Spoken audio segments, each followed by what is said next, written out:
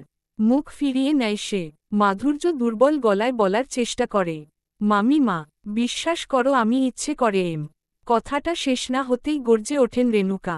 ধেয়ে আসে মাধুর্যের দিকে। তৎক্ষণাৎ কারো ভয়ানক চিৎকারে স্তব্ধ হয়ে যায় আশপাশটা। চুপ করুন, ইনাফ ইজ ইনাফ। পেছনে থেকে অনুভব নিজের হিংস্র চাহনি নিয়ে সামনে আসে।